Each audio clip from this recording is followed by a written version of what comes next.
Ciao guys, it's 4th February, it's our rest day, and I prepared some slides about nutrition. So I'm going to shortly talk about the diet, when to eat, what to eat, and post-workout meal and recovery. So if you're willing to lose or gain weight, then you need to know that 75% of your success will come from the right food intake. How much food do we need to eat to have energy? So for women, it's about 2,000 calories, and for men, it's 2,500. It can depend on your age, your lifestyle, or your size. How do we know if we are in our ideal weight? One way of knowing that is using a BMI calculator. So it's a body mass index calculator, and it measures your height and weight to know whether you're overweight or underweight. Let's look at the balanced diet. So if this would be our food for dinner, we would want to see 40% of the fruits and vegetables, 25% of carbs, 25% of proteins, and the least amount of fats. Another thing you have to know is that if you have a specific goal such as muscle gain or weight loss, you need to adjust your diet. So for example, if you want to gain some muscle, you need to focus on eating a lot of carbs and eating less protein and fat. So that the carb is going to be your main energy source, and then with the proteins, you'll build that muscle. And other way around, for weight loss, you will need to eat more protein and less carbs and less fats. Here are some guidelines for fat loss, such as we need to increase physical activity. So 2, 3, or 4 times a week you do your workouts or any fitness. Then we need to make small decreases in food and beverage intake, consume less than 10% of calories from saturated fats, limit alcohol consumption, avoid empty calories in processed foods, and drink plenty of that water. But for some gaining body mass, we need to eat 4 to 6 meals a day, spread protein intake throughout the day, post-workout food intake, which is very important for our gains, and then also do not neglect and forget about the importance about carbs and fats in our food intake.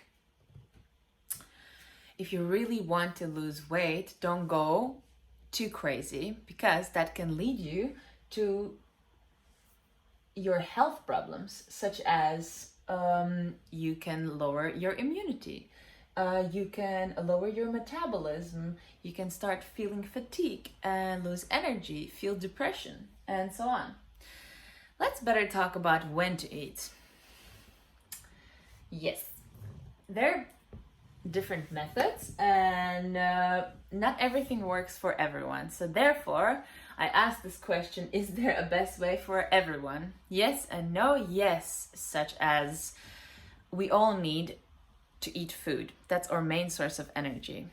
But we cannot eat at the same time, and not all of the eating programs will work for everyone. I'm not working 12-hour shifts, so I don't have to eat from 9 o'clock in the morning, for example, till 8 in the evening. Anyways, for me, what works is intermittent fasting. I like the 16-8, so 8 hours of eating restriction window and then 16 hours of the resting and digestion. And the other way of intermittent fasting is eat, stop, eat. So for 24 hours, once or twice per week, you stop eating. And the third one is 5 divided by 2. So 1 to 2 non-consecutive days, you consume only 500 to 600 calories per day. So what are the benefits of fasting? Some people use fasting to lose weight and improve their health and also simplify their lifestyle. But what does fasting do? The body adjusts the hormone levels to make stored body fat more accessible. Another method of eating is listen to your body. This is a method that I really like. It has 3 key points, which are: eat what you want when you're truly hungry, stop when you're full, and eat exactly what appeals to you. So here, in more depth, the first key to listening to your body is being able to detect when you're getting hungry. So when you're really truly hungry and not just out of boredom, stress, or loneliness. The second key is being able to know when you have enough. Listen to your body. The third key is the moderation, nothing to extremes. So you need to listen to that craving, but it also has to be that you're going to eat good things, not only bad things. So then if you keep on eating simple sugars and bad carbs, you will keep on craving those bad carbs because it doesn't give you enough energy. So now let's talk about what to eat. We'll talk about protein, carbs, and fats. Start with proteins. We have 2 different kinds of proteins, the complete protein and incomplete protein. Here is incomplete proteins, and those are found in animal sources, dairy and meats, whereas incomplete proteins are found in grains, legumes, seeds, nuts, and veggies. Here I have 2 pictures of foods high in protein. Here, spinach, kale, broccoli are on the top of this list, and here we see the meat, the dairy, and legumes, very high in protein. Lentils, very high in protein. Mozzarella, and very high in protein, chicken breast and tuna. So, about the carbs, we also have 2 groups of carbs. Ones are complex carbs and simple carbs. The complex carbs are good carbs, so it has more fiber, minerals, and vitamins. Simple carbs are bad carbs, low fiber and nutrients, so we need much more of simple carbs to make us feel full. So it's better to eat the complex carbs. So these foods are full of good fiber: oats, spinach, potatoes, strawberries, lentils, almonds, bananas, oranges, corn, chickpeas, quinoa, broccoli, and such. What does carbs do for us? They spare protein for building muscle, normalize or bowel movements, helps control blood sugar levels, lowers cholesterol levels, helps you live longer, and is just perfect for energy.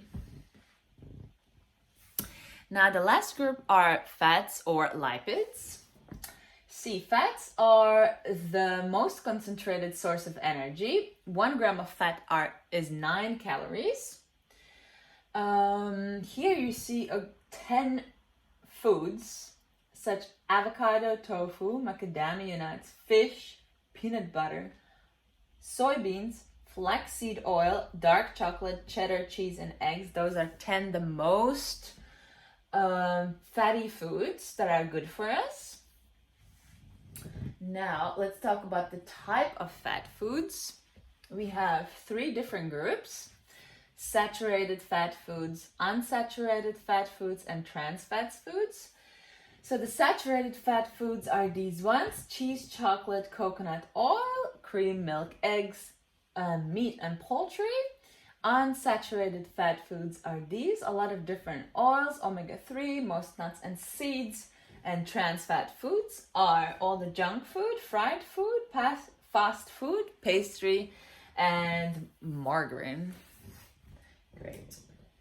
Maybe you've heard about keto. That's a way of diet. So it mostly focuses on eating fat. So it's 70 to 80% of fat in a diet, 5 to 10% of carbs and 10 to 20% of protein. Now, at last, we will talk about the recovery. So, a post-workout meal, what it should contain. We should put a lot of carbs and protein. So carbs should be more than protein, because in that way we will achieve more gains. So here are some post-workout meal ideas. Here we have Greek yogurt and fruit, protein shake and banana, whole meat, crackers and tuna, orange and almonds. Then we have some other meals such as salmon with brown rice, grilled chicken salad, chicken and vegetable pita, whole grain toast with avocado and eggs. So eating the right nutrients soon after you exercise will help you to decrease muscle protein breakdown, will increase muscle growth, restore glycogen stores, and help you for your recovery. And now at last, we'll talk about water. Water is very important for our recovery because it helps to tolerate more pain, lubricates our joints, and energizes our muscles. I like to drink my water with lemon because lemon has inflammatory properties. So water with lemon promotes great health and fast recovery from injuries. That's about it, guys. So I hope this was useful. Ask me any questions if you have, and have a good day. Bye.